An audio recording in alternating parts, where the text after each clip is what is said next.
বা তারই উপদেষ্টা পরিষদ সম্পর্কে যতগুলো তথ্য এই মুহূর্তে দুদকে জমা পড়েছে, রেকর্ড হয়েছে।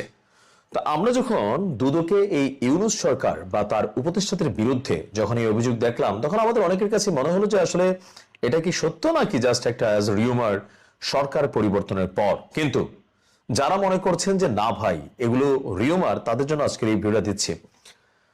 ডক্টর ইউনূসের যে সিদ্ধান্তগুলো নেওয়া হতো, যেমন ধরেন তার যে 666 কোটি টাকা মাফ হলো, তার গ্রামীণের নামে লাইসেন্স নেওয়া হলো আদম ব্যবসার, আরো বিভিন্ন ধরনের, ইভেন এই যে বাংলাদেশের যে বড় বড় প্রজেক্টগুলো আছে বা বড় বড় সিদ্ধান্তগুলো হতো, সেগুলো কি তিনি ক্যাবিনেটে করতেন?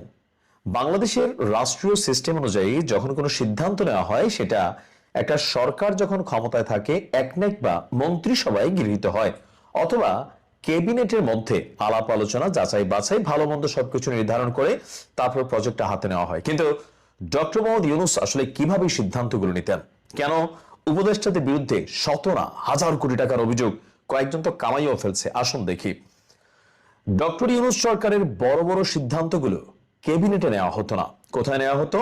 ক্যাবিনেটের বাইরে। আর এই তথ্য কে দিয়েছেন?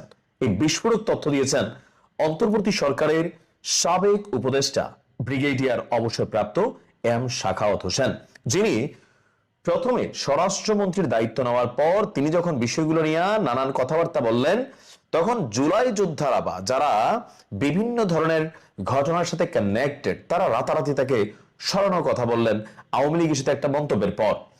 এরপরে তিনি নৌ মন্ত্রণালয়ের যে দায়িত্ব সম্ভবত ওইটা পালন করেছেন।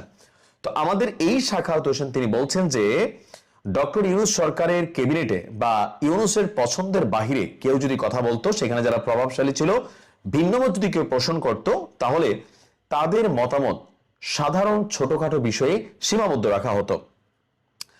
অন্তর্বর্তী সরকারের দায়িত্ব ছাড়ার পর একটি বেসরকারি টেলিভিশনকে এমন বিস্ফোরক তথ্য দিয়েছেন শাখাওয়াত হোসেন। তিনি বলছেন, আমরা যারা দ্বিমত করেছি এই সরকারের সিদ্ধান্ত গ্রহণের বেলায়, সেগুলো ছোটখাটো বিষয় ছিল, যেমন সূচিবাদ দেওয়া ইত্যাদি। দুর্ভাগ্যজনক ভাবে বড় সিদ্ধান্তগুলো ক্যাবিনেটে নেওয়া হতো না, এগুলো ক্যাবিনেটের বাইরে আলোচনা হতো।